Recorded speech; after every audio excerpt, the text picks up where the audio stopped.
On the boardwalk of California's Venice Beach, these teenagers have come to perform their own brand of street theater. Every day in our country, we kill over 3,500 human beings. We are survivors of the abortion Holocaust. They're here to take up the mantle of America's anti-abortion movement. We deserve better than abortion. They call this demonstration a die-in. Each person represents over 1 million children who have been killed since the legalization of abortion. These activists believe that life begins at conception and that abortion is murder, but not everyone agrees with them. Other people believe that abortion is a medical procedure that women should have access to legally and safely, and that women's basic human rights include control over their bodies. Abortion is a travesty against the American people. It's no secret that for decades, the United States has been polarized over the issue of abortion. The very nature of a woman. But what's different now is that across the U.S., in an election year, the battle has been taken to a whole new level. And you are paying for that slaughter with your tax dollars.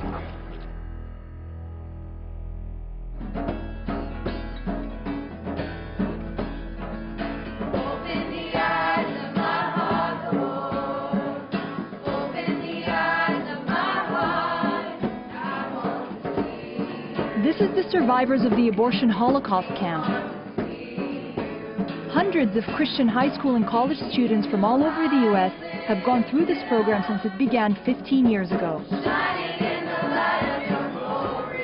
It's run by prominent anti-abortion leaders who've come to teach the students how to get the movement's message across. Now you guys are going out in the street today and you're going to meet a lot of people, and I bet a lot of them have been stolen from. They've had their money stolen, their baby killed, and oftentimes their lives destroyed. And so there's a sea of wounded out there. You, as activists for Jesus, are going to go out there and you're going to respond to that. Today will be the first time they take what they've learned in the classroom to the street, Hollywood Boulevard. And when you show up with a picture of an aborted baby, it's going to scratch the small scab that's over that wound, and they're going to be bleeding right in front of you. Here, move up against the glass, move up against the glass. Stay out of the walkway, stay out of the walkway. Katie Rogers-Henizer is one of the most active students in the group. Someone camp organizers hope will be a future anti-abortion leader. The first time I saw a graphic image, it really struck me, wow, this is happening in America. This is happening in my country. People are dying now, while I'm sitting here, right now. And God came and spoke to me and say, look, you need to do something about this. It is your job. The blood will be on your hands if you don't stand up. At this camp and in this movement, language is everything. An abortion clinic is called an abortion mill. An abortion doctor is an abortionist. An embryo or fetus is a preborn baby. Ah, right on. It's true, baby. It's true. What is it? That's the baby, honey. Is it so against abortion? I understand it's shocking and jolting to people, but the reality is that's truth. And as Americans, we got to get our heads out of the sand. It's truth. But not everyone is so receptive to the group's tactics. In front of the Disney store, in a tourist area where there are very small children, they are presenting material that is not appropriate for children. That kid is 13 years old. He is not allowed to go to an R-rated movie, but yet he is presenting R-rated material. And I don't think that it's right. Have a nice day, ma'am. They're smart, they're energetic, they're well educated in the issues of abortion. And with a focus and a determination, I believe that these young people will lead us to an end to abortion in America. That makes them very dangerous to the abortion industry. They do believe that they are raising up a generation of holy warriors. That's incredibly powerful. And I also think for a teenager it's intoxicating, because you're basically saying that you are going to be a player in this kind of ultimate showdown between good and evil. Hopefully, in 20 years, abortion will no longer be an epidemic. But even so, like we have memorials for the Civil Rights Movement and memorials for the Holocaust, I will still be standing on the street corner with a sign reminding Americans that this was our Holocaust. this is what we took part in. And I hope we're reminding them of that so that we never do it again. Even though abortion has been legal throughout the U.S. since the 1973 Supreme Court ruling Roe v. Wade, the issue still stirs passions like few others. And in closely fought elections like this one, it can draw voters to the polls. Essentially, when you come to abortion, Americans go crazy. One side is trying to ensure access so that women can have families when they want to, and one side is trying to ensure that every pregnancy ends in a baby. Republican presidential candidate Mitt Romney is campaigning in the swing state of Ohio. I support a woman's right to choose too, but her right to choose ends when she gets into bed. The Republican Party draws heavily on conservative Christian voters, and abortion has become a litmus test for those seeking the nomination. During the primaries, like every other candidate in the running, Mitt Romney announced he was against it. But the truth is that his position has changed over time. While running for governor of Massachusetts 10 years ago, he pledged to preserve and protect a woman's right to choose. But in 2005, just 2 years before he first ran for president, Romney declared he was pro-life. And now he says Roe v. Wade should be reversed. Hi there. Thank Governor Romney, why did you change your position from Nice supporting the right of a woman to choose to opposing abortion? Hi there. How are you? Why did you change your position on abortion as soon as you decided to run for president? How are you? Good to see you. You got your date wrong. So now Mitt Romney's position, which is that he wants to ban abortion with a few narrow exceptions. That used to be the right-wing position. That's now the moderate position. I don't believe for a second that Mitt Romney cares about abortion. I do think that increasingly the true believers have kind of, they've been on this long march through the system, and they have, now ascended to positions of power. And for them, it really is a crusade. Thank you so much. What's different about this presidential race is that it's not just abortion that's firing up both parties. I'm Barack Obama, and I approve this message. This is not the 1950s. Contraception is so important to women. It's about a woman being able to make decisions. Some liberal Americans are trying to convince everybody that the Republican Party is waging a war against women. A Republican amendment to President Obama's controversial contraception directive has failed. President Obama used his health care plan to declare war on religion, forcing religious institutions to go against their faith. Mitt Romney believes that's wrong. When religious freedom is threatened, who do you want to stand with? You could say there's a war on women's bodies. To me, that seems kind of irrefutable. This created this huge backlash that has really, I think, surprised a lot of people who weren't paying close attention and who didn't realize that much of the anti-abortion movement is as opposed to contraception as it is to abortion, and does see very little moral distinction, actually, between the morning after pill or the birth control pill or the IUD and an abortion at 15 weeks. Pray the rosary and you'll choose life. At the preterm abortion clinic in Cleveland, Ohio, protesters are offering women what they call sidewalk counseling. No good will come of you entering this place of death and doom. No problems are solved here. Only greater problems are created. Mommy, your baby wants to live.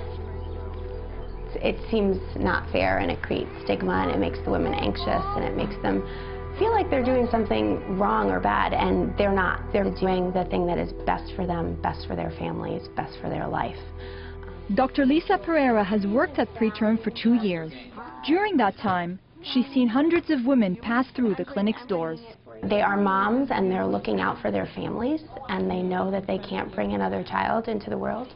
They're women that are trying to finish college and trying to make a better lives for themselves so that later on they can provide well for a family. They are women that have complicated pregnancies where they have babies that are very much desired. However, the baby is sick and won't survive outside of the womb, so they choose to terminate their pregnancy. Deep breath in, blow it out. One of Dr. Pereira's patients is a 16-year-old girl who became pregnant because of a broken condom. And as you're getting nice and comfy, we're going to be setting up all of our instruments, okay? Despite her family's strong Christian faith, they decided that abortion was the best choice. Her mother asked us not to show her face. She went back and forth with, I'm going to have this child. And I could tell that when she did that because deep down inside, that's what we all want to do. That's nature. But she's 16. She hasn't completed her education. If my daughter were forced to have a child that she was not ready for, no one will be there to pick up those pieces in 5 years. It's so hard. Will God forgive me? That's what she said to me.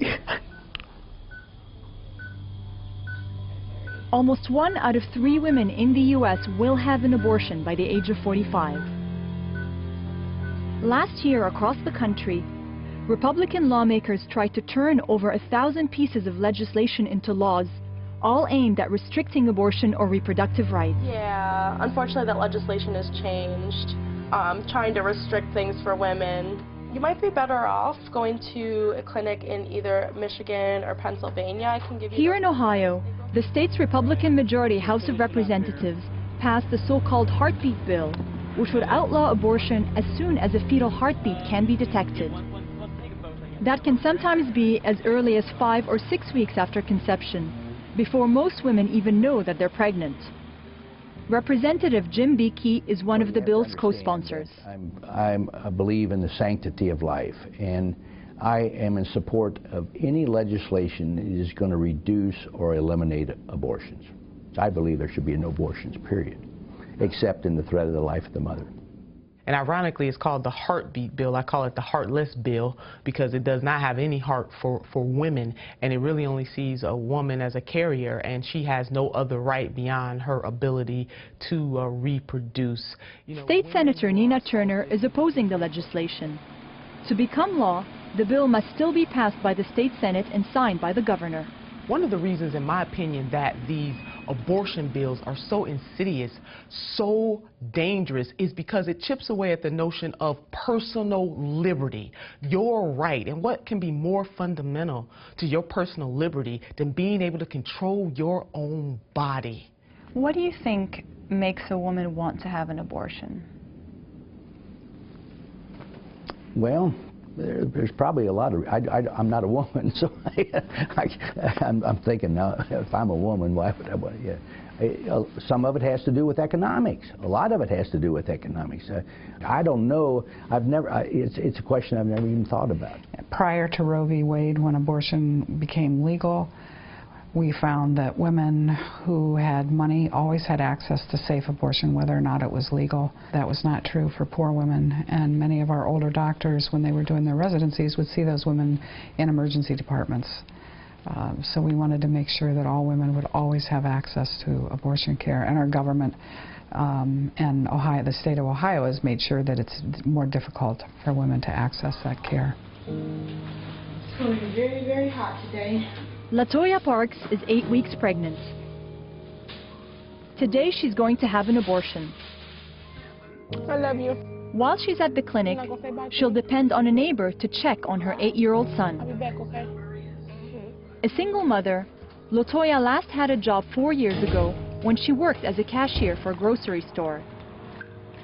She says she can't afford the cost of another child. She falls into the demographics of those most likely to have an abortion: minorities, low-income women, and single mothers. It's LaToya's 5th abortion here. It was definitely both of our fault. Neither one of us took the precautionary steps to prevent pregnancy, so I take total responsibility for it. I would imagine moving forward you wouldn't take that risk again. No, I can't have any more kids because I can't take care of me or my son right now by myself, so it's very, very hard.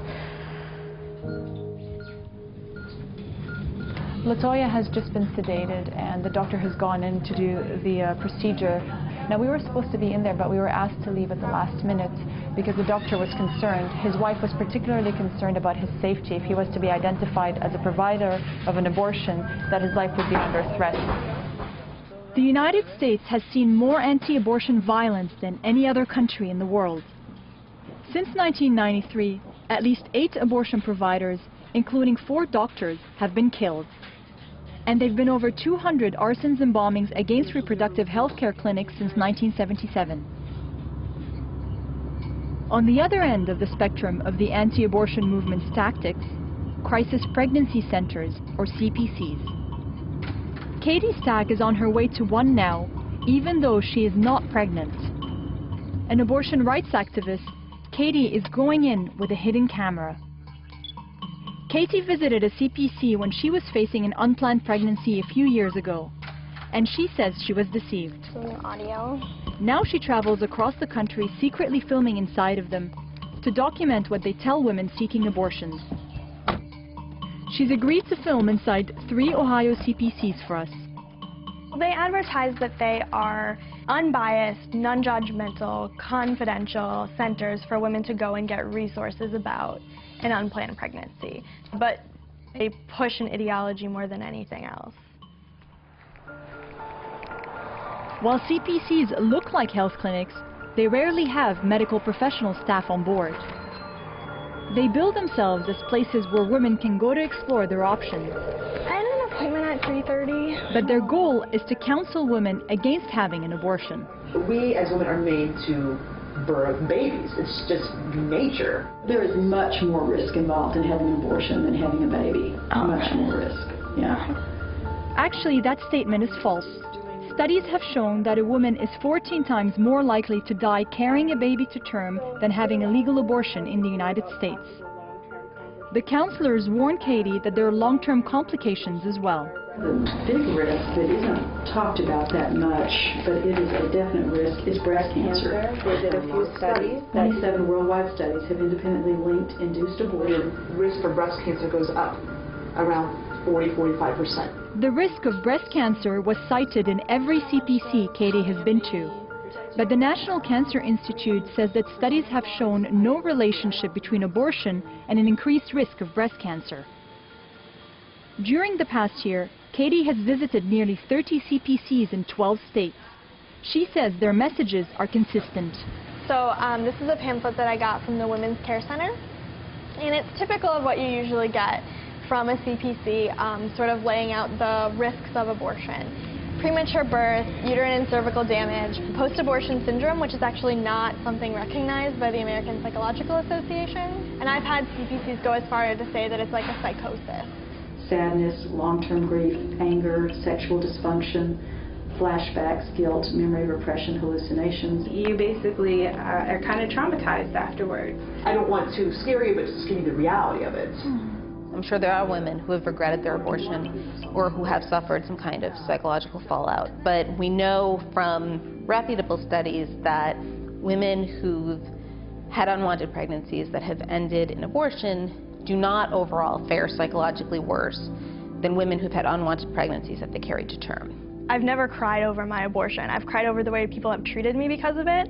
I've cried over the fact that I felt like I couldn't tell anyone about it, but I've never felt regret for the actual procedure. There are more than 4,000 crisis pregnancy centers in the U.S., 6 times the number of abortion clinics. At least 20 states provide funding for CPCs, and while they've received millions in federal dollars, there is no government oversight. As CPCs expand, the number of abortion clinics in the United States is shrinking. Planned Parenthood, the largest abortion provider in the country, has become the target of a national campaign by abortion opponents. Planned Parenthood is the biggest villain in the abortion industry for one specific reason. They receive almost half of all their funding from us taxpayers. Hello. Several states have passed laws defunding the organization, even though abortion only makes up 3% of its services, and by law, it's not paid for with any public money. Instead, Planned Parenthood uses those funds to provide critical health care, mainly to low-income women. When we talk about defunding Planned Parenthood, what is happening is that abortion opponents are using Planned Parenthood as a symbol of all that is wrong with society, but particularly around abortion and family planning. Tennessee lawmakers voted to defund Planned Parenthood last year. We paid a visit to this branch in Nashville, which offers women everything from HIV testing to breast cancer screening. 15,000 poor and low-income women in Tennessee rely on their services each year. Kelly Gregory visited Planned Parenthood after finding a lump in her breast. Unemployed and with no health insurance, she was diagnosed with breast cancer. Planned Parenthood saved my life. My care providers stayed in contact with me after my diagnosis to make sure that I was getting the services that I needed, to see if there was anything else that they could do for me. And my nurse practitioner specifically phoned me every few days to see how I was doing. The organization has also been targeted because it distributes contraception and provides sex education to teenagers. They say sex anytime, anywhere, with anybody of any gender, and even outside your species. I mean, it's so disgusting, the things that Planned Parenthood promote. So foul, so egregious, and then they start teaching these horrific, horrible, immoral behavior patterns to the youngest of children in our public schools.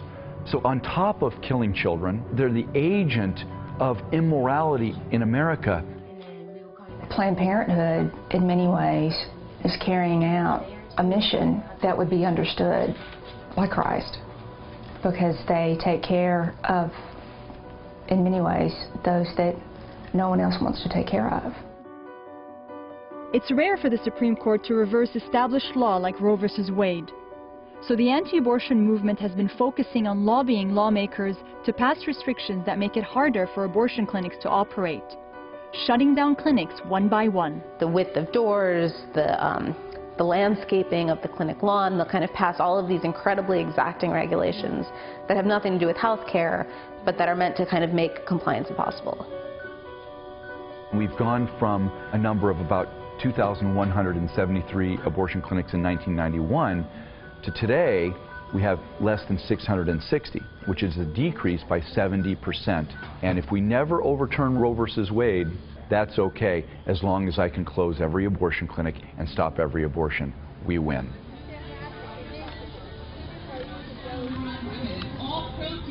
These women are doing everything they can to make sure they don't win.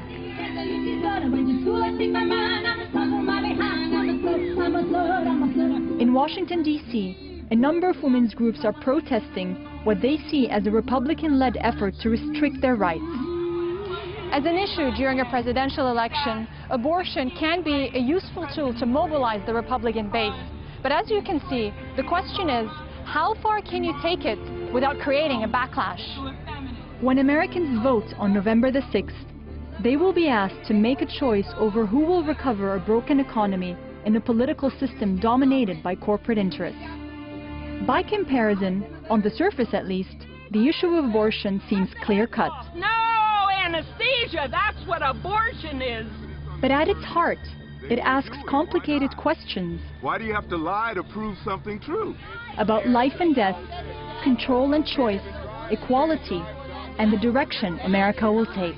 You are a lady who could help them. She only cares about the babies are born. She doesn't care about what happens to the kids after they're born. My goal is to keep this procedure safe and legal for women, because it's not going away. Even if we make it illegal, women will have abortions and they will die. Look at our picture. To me, what's just a shocking government invasion, the idea of forcing somebody to have a child against their will, which seems so antithetical to the entire regime of kind of human rights and personal liberty that we have in this country.